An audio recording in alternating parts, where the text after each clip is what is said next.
Sierra. Tango. Yankee. X-ray. Alors apparemment c'est mon tour. 3 coups ont résonné dans mon sommeil, et le temps que la réalité s'installe et que je réalise qu'on avait frappé à la porte, il n'y avait plus personne sur la coursive. Le magnétophone poussiéreux était posé sur la grille cuivrée du perron de la cabine. Le vieux m'avait prévenu. Je dis le vieux, il est pourtant pas beaucoup plus âgé que moi. J'ai simplement oublié son nom. Et après avoir passé la nuit à picoler avec lui sur le pont, j'ai pas eu le courage de le lui redemander. C'est lui qui m'a dit que les passagers parlent d'un magnétophone qui apparaît mystérieusement pour enregistrer nos pensées les plus intimes. Si je l'avais prise au sérieux plutôt qu'à la rigolade, j'aurais peut-être appris ce que je devais en faire. Et j'aurais certainement moins mal au crâne ce matin. Cependant, j'ai pas été journaliste pendant toute cette vie pour rien. Et pour une fois que ça peut me servir, autant en profiter pour enquêter tout en tenant une sorte de journal de bord. Cela fait des jours que le navire avance au ralenti. Je dis des jours à cause du temps qui, il me semble, a passé, car je n'ai pas le souvenir d'avoir vu le soleil une seule fois. La brume entoure le bateau et le plonge dans une nuit continue, sans horizon et sans espoir. Je ne sais même pas si quelqu'un d'autre s'est aperçu qu'on avance plus doucement. Je voudrais en parler au capitaine. Mais le capitaine, c'est un peu comme le loup ici. Tout le monde l'a vu, mais personne ne sait où il est. Le loup de mer. Tous les passagers ont aimé son discours lors de l'embarquement, mais personne ne se souvient d'un seul des mots qui y ait été prononcés. On l'a vu de dos, sur une coursive, se dirigeant d'un pas lourd vers la passerelle, ou bien sur le pont un jour de pluie, enveloppé de son grand imperméable bleu nuit, sa barbe massive et sa casquette faisant disparaître son visage dans les ténèbres. Personne ne l'a approché, personne ne lui a parlé. Pourquoi est-ce qu'il me parlerait, à moi ? Je suppose qu'il est trop occupé pour discuter avec les passagers. Et même s'il le faisait, ce ne serait pas pour répondre aux questions idiotes d'un agaçant journaliste qui pense que le bateau avance moins vite. En plus, je n'ai aucune preuve.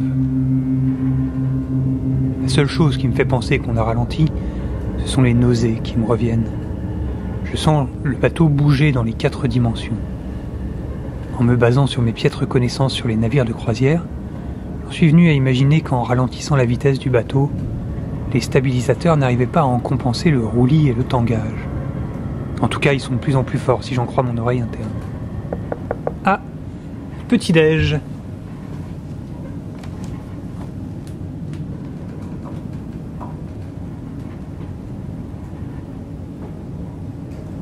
Bonjour, merci.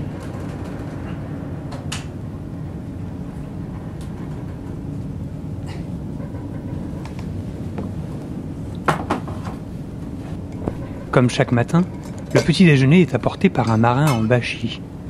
Il ne me parle pas.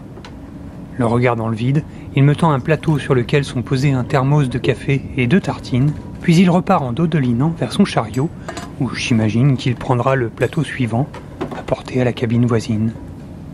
Des tâches simples, pour une vie simple, ou quoi que ce soit comme on l'appelle ici.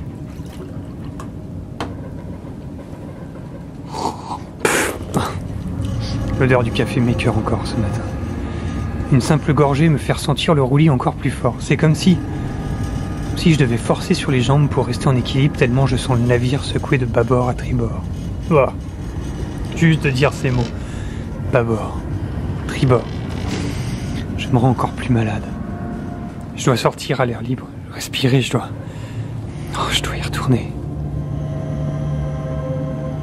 Il y a quelques jours, alors que la nausée m'envahissait pour la première fois, j'ai suivi le marin qui distribue les repas.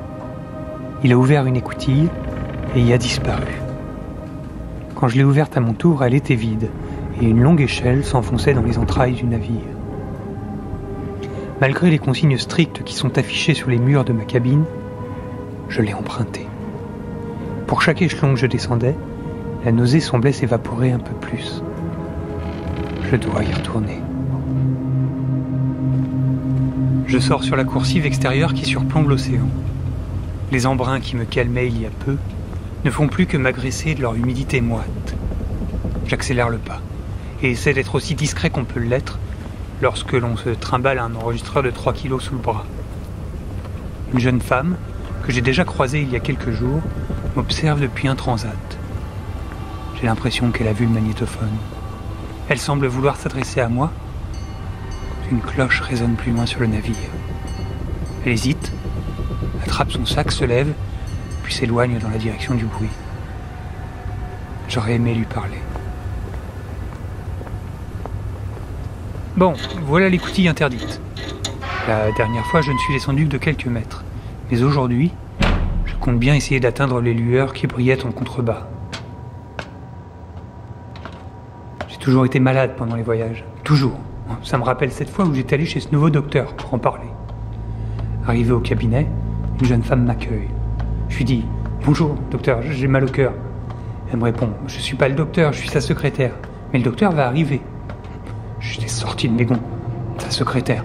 Sa secrétaire. Alors je suppose qu'il s'agit de ce genre de cabinet où le médecin a une secrétaire.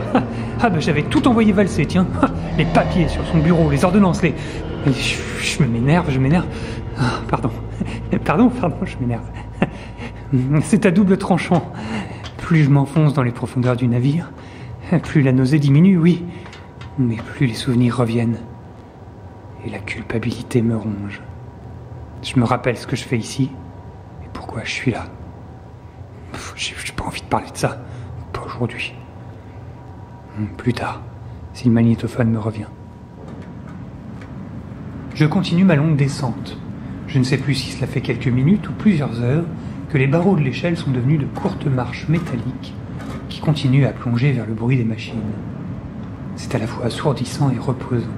Je pense que je vais m'arrêter ici, sur ce palier. Le son des moteurs est encore calfeutré et leur vrombissement résonne comme un bourdonnement léger qui me berce doucement. Ces vieux sacs de toile me serviront de paillasse. Je suis ici chez moi. Jamais plus.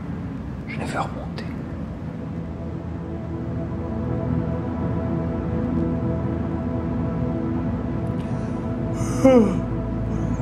Je sais pas quoi ajouter. Je sais même pas ce que je dois faire du magnétophone. Il n'était pas fourni avec un mode d'emploi. Est-ce que c'est à moi de le déposer devant la cabine de quelqu'un? Est-ce qu'il trouvera son chemin tout seul? Qu'est-ce que je raconte? Qu'est-ce qu'on finit par raconter, seul, face à une bande magnétique vide?